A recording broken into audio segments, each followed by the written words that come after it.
Jazz Tankay, Senior Artisans Editor at Variety, and I'm so excited to be here today as your host for today's half hour with Nimona. With us, we have director Nick Bruno, director Troy Quane, creator and co-producer ND Stevenson, and the voice of Ambrosius. Please welcome Eugene Lee Yang. Hello and welcome to you all. So cool to be here. Oh my gosh, I'm so excited to finally talk to you about Nimona because it is one of my favorite animated features. If anybody tuning in has not seen it yet, go over to Netflix and watch it. Not only is it incredibly beautiful, it is one of the most important stories of the year.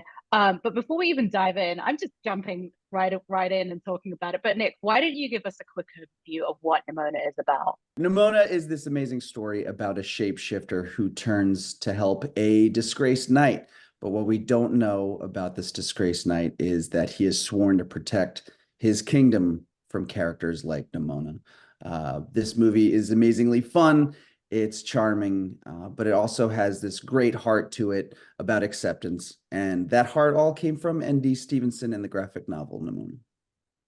I love that. Okay, let's take a quick look at the trailer. The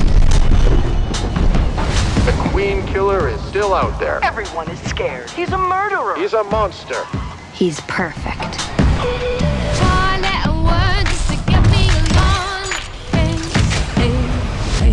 Hey, boss. Who are you? The name's Nimona.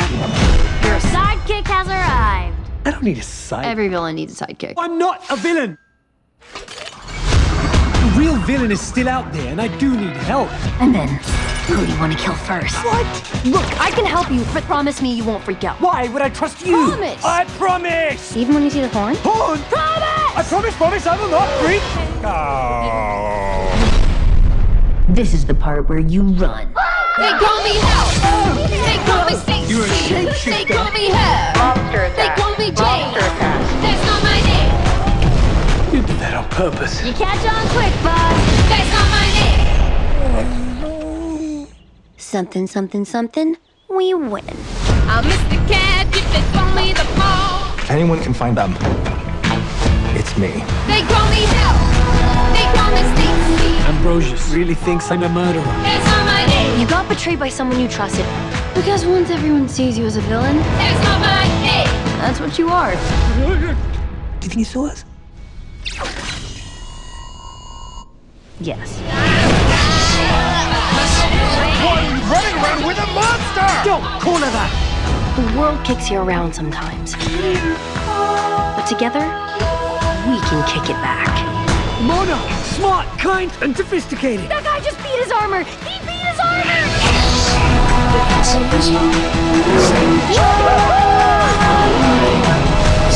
Oh, I like where this is going. Let's break stuff. Promise I'm your official sidekick forever and ever. No take-backsies. Can you just be you? I don't follow. You know, one of the themes that runs through Nimona is the story of resilience and hope, which is also reflected in getting the journey of Nimona from the graphic novel, which you wrote, ND, to the big screen, or, or to Netflix. Like, talk about that journey and the resilience that you had to keep fighting for to get, Nimona to where it is today. Nimona started out as a webcomic. So it had, very humble beginnings from a half basement in Baltimore when I was an art student. And it was just this kind of outpouring of all these feelings I was having as a young adult, trying to find my place in the world. And it became this wild ride that for me lasted almost 10 years, which was very exciting. There were lots of ups and downs in that journey. But it would go on to be a graphic novel with HarperCollins. It got nominated for the National Book Award, and eventually it would bring me all the way to Los Angeles and the Fox lot, where it was officially optioned to be an animated motion picture. That's how I met these two goons down here. Look how cute they are. Can't you, it was really, turning the story over to them and just hoping for the best, hoping that, it was going to be true to the character and the world that I'd sort of envisioned, but also knowing it had to change. So yeah, I'll let Nick and Troy tell you a little bit about the next stage in that roller coaster ride. Yeah, and then from there, it was at Blue Sky Studios for in development for I think 4 years before Nick and I stepped in and helped take over the directing reins on the story. We spent another 11 months redoing the story and reworking the reels and really digging into, I think, the thematics of what we felt the story needed to be and who these characters were desperately trying to tell us they wanted to be. And we put together a screening. We're super happy with how it turned out. Felt like we'd finally had the movie figured out. And I'm sure, as a lot of people have heard, it was at that exact moment that Disney decided to close the doors to Blue Sky Studios. The movie was locked away in the Disney vault. But we had these great reels. We had a story that had a lot of heart, a lot of passion behind it, a lot of people who believed in it. I mean, Eugene, Chloe, Riz, all our talent who was attached, they were cheering us on from the sidelines, and they all said, like, if we got this thing back up and running, they were back in, and they were good to their word. Because when we found Megan Ellison over at Annapurna, she watched the reels and she truly felt connected to the story. She felt it was a story that had been written specifically for her, and she reached in and made the worst business decision ever, which is spending your own money to make a movie. But here we are, and from there we found partners in Netflix, and so happy to be able to share the trailer and the movie that everyone can go watch now. It exists. We exist. Yeah. But listen, there's a reason why there was so much fight for this film. It's more than just your everyday animated movie. The reason why the graphic novel was so successful is because so many people found themselves in a character like Nimona, this shapeshifter, a character who we all love because she is undeniably and unapologetically herself. And with our friends at Blue Sky and with our friends going throughout the film, we decided that we were going to just mirror what we loved about the graphic novel and how it was unapologetically pro LGBTQ. Unfortunately, along the journey of this film, not everybody was as pro that as you would like. But there are enough people, there are enough animators in this world, there are enough great star power that we had behind our sails to help this thing get made and not accept an early fate. There's so much to talk about, but Eugene, I want to talk to you a little bit. What was your relationship to the graphic novel? And then what was it when you got the script that really spoke to you? I think that it's so rare to experience something as special and unique as Nimona. I mean, I, as a queer person reading the graphic novel, like far prior to even being cast in this film, I was already a fan. And it's one of those things where you're connecting to story and characters, understanding that this is part of your experience, your family, and to see it evolve into something as wonderful and big and fully realized as this feature.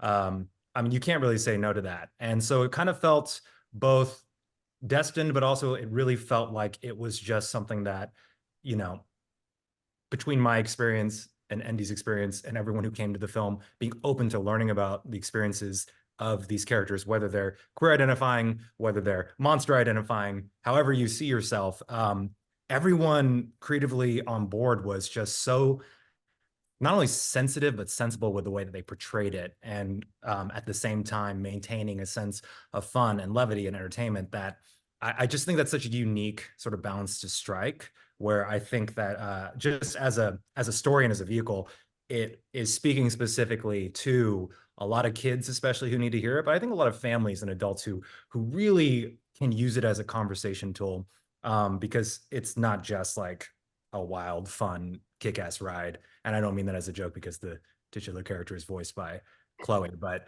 it's just something that I think is a milestone in and of itself. And the more people return to it, the more they're going to realize that I think it's going to be cited a lot in the future for a lot of people's journeys to be able to communicate who they really are.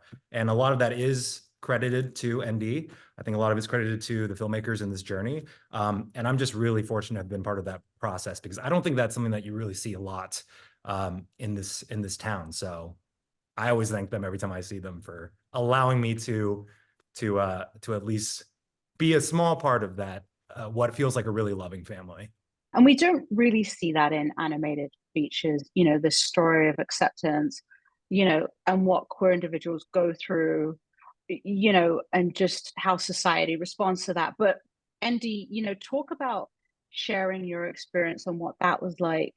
It's been honestly a pretty surreal journey for me. In no universe did I ever imagine that any of this would have happened. I mean, my initial aspirations for the story were just to kind of entertain my immediate friends and myself and this little following that I had on Tumblr back in 2011. And that was sort of, I thought maybe I'd do like a limited self-published run. But I think in most ways, I had no idea what this story was going to go on to be. I didn't even, I wasn't out as trans yet. It would be many years actually until I started to actually explore that part of myself. But I had always had this draw towards shapeshifters and, characters that could be described as monstrous or villainous. I've always been drawn to characters like that. And so this story was just an exploration of that, of the feeling of feeling different, of feeling pushed to the side, of feeling like I had to hide parts of myself in order to be accepted. And honestly, having a lot of like really messy feelings that I just didn't have any other outlet for. And so even like, signing the papers to option this movie, I never really believed it was really going to happen. And, it very nearly didn't. But it was something, I knew it was kind of like, especially when it became a Disney movie, it was a weird animal in that world. And it was hard to imagine. So it was like, is this really going to happen? The answer for a bit there was no. But what I found was that so many people related to this character who had started out as a very, very personal character for me. I saw her as, kind of, in the story, she sort of has this splinter of herself that takes on its own life. And that's how this character felt for me. But then much in the same way, it took on its own life. She kept growing and changing in the hands of all of these amazing animators and actors and writers and everyone who touched this movie in any way. A lot of people ended up expressing that they saw themselves in her, that she wasn't just this niche, super personal character. Like she had a bigger resonance with this, the credits are almost 15 minutes long. There are so many people who contributed to this movie in some way, and all of them saw some piece of themselves in that movie. And so it was really like, I think she just started growing bigger than I had ever expected. And before I knew it, I was getting kind of like just along for the ride, I guess, watching like Nick and Troy and Eugene and all the rest of this incredible, huge crew and cast bring it to life in this new way. And yeah, at that point, I was just kind of like along for the ride, trying to help in any way I could, but also seeing that, my child basically was growing up. Might I add that the themes of things like being othered and of the struggle of the marginalized is, I think, just one of the most classic themes that you see in genre storytelling, from sci-fi to fantasy, and in the medium animation. It's always been present. But what is so special about Nimona is that it takes what is often construed as subtext and makes it text, because there is still the wonderful allegorical aspects that everyone can take away from the story. But you have a gender fluid lead, you have two gay supporting leads that I think that in so many of their stories, we, especially as queer viewers, always just attached ourselves to and then made our own. And this is really the first time you see in a mainstream theatrical animated release where that is purely in the text without question. But it's done very effortlessly. And I would say that a lot of that is because ND is the creator of this story. You don't get this so many times where something as big as this is released, where it's from a trans perspective, from such a unabashed queer perspective. And I think that's what makes Nimona an extreme standout in a space, because you could look at a lot of the stories where, I mean, it really is, we like to tell underdog stories, But to have that underdog story be reflected from its creator, from its production process, and from everyone who ended up putting their hands on the film, I think that's what makes Nimona something that I think you're not going to see that type of film happen again. It's a very once in a blue moon thing. And just to piggyback on that, when Eugene's talking about the production process reflecting the film, what most people don't know is that making the film itself has been a lot like watching the film. When we all held hands and it was important for us to tell that story in that specific, not non-subtextual way. Disney was not for it. They were just honestly against it. They were not ready to move forward in that way yet. And in many ways, they became like the movie, our institute. And so much of the story that we're able to tell was because we were experiencing firsthand what it's like to actually go up against people who are bigger than you, who run a world, who run Hollywood, who run, more than you're capable of, and they can crush you like a bug, and they did. But at the end of the day, I think the biggest lesson that we also took away is that there are enough good people out there. There are enough allies out there that will find a way to be bigger and stronger than that. And the result is the movies out there. And one last little thing just to say, like, I think the thing that's been so amazing, because like Andy said, is such a personal character and came from such a personal place. And then Eugene was saying, such a unique perspective. And I'd like to hope that a movie film like Nimona, in being so specific and being not subtextual, is what makes it universal in a lot of ways, that even if you haven't had those specific experiences, you can connect and understand those experiences. And hopefully it isn't just Nimona's not just a unique experience, but that more and more films and more stories will have the ability to hit the screen and to be shared and to have viewers, see themselves on screen and identified and share their stories in unique and meaningful and specific ways. So hopefully it's the first of many dominoes to tip. Christmas break is over. I just went home for the first time in several years for Christmas. And my parents set up a kind of friends and family screening in my hometown at a theater I used to go to all the time as a teenager. And this movie, I've seen the ways that this has changed the conversation that I've been having with my family and with my parents. I remember watching it for the first time at the New York premiere with them, and I'd seen it many times, but it kind of like knocked me on my ass after that screening, because it was so obvious, like what message that I guess I had been telling with that original book, but which Nick and Troy and everyone else like really brought to the forefront in the movie. And it allowed me to have a conversation with my parents in a way I never had before. And I think sometimes it's hard to ask for that kind of understanding or to explain your point of view, but that's what movies are for. That's what stories are for. And it gave us a vocabulary that kind of changed the entire conversation. And so like, I have seen my life changed by this movie in a way that honestly really surprised me, even knowing how special and important it was. Like, honestly, seeing firsthand what this has meant for their understanding and for the support that maybe I didn't even fully know that I needed from them. I really believe that this movie can do that for families all over the world. And so I really hope the message just keeps spreading and that people keep discovering it, and that people like my family are able to not only ask for that understanding, but also to extend it to the people closest to them who need that. Yeah, I love that so much. And I want to come back to what you've just said, but let's cut to a clip from Nimona. Ballister joining the ranks for the first time in history. Our safety will be put in the hands of a commoner. I don't feel safe. It's not what Glorith wanted. I really hope the Queen knows what she's doing. So, tonight, only one question remains. Will the kingdom accept this knight who might not be right?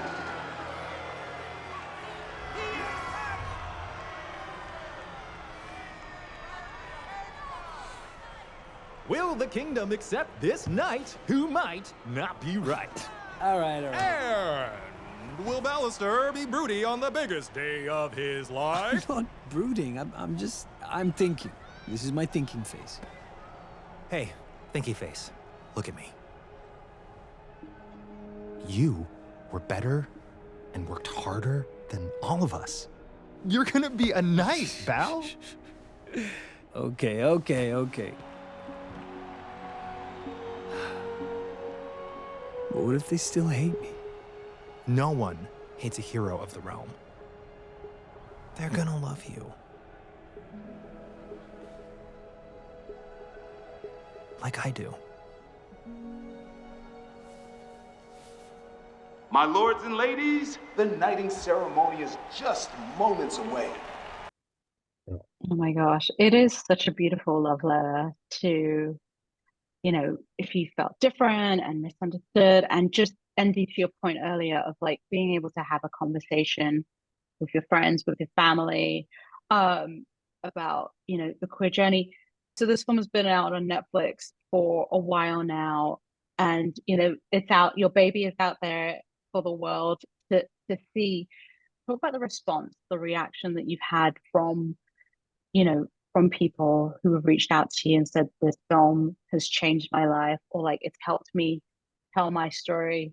One in particular I'll share. We screened at this one studio, and we did we always do a screening, we'll do a Q&A afterwards, and there was this one guy in the back. I could tell he was kind of trying to, it looked like he wanted to say something or ask a question. He didn't. And then afterwards, when we were all standing around, he came up to me and, said he was very nervous about talking in front of a lot of people. And he's like, he wanted to say that, when watching the movie, that the third act and seeing sort of the pain that Nimona had endured when she was walking through the city. And then he just stopped and he just leaned into me and wrapped his arms around me and started sobbing, started crying. And I just stood there and held this complete stranger for like 5 minutes while he just cried. It was incredible. It was touching. It was so honest. And there's something really special in what ND created with these characters in this world, and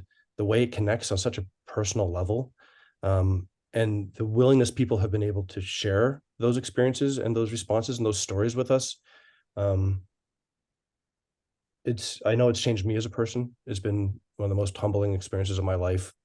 And I'm eternally grateful to get to sort of continue the journey and to see how people are reacting in such an honest way. It's incredible. Yeah.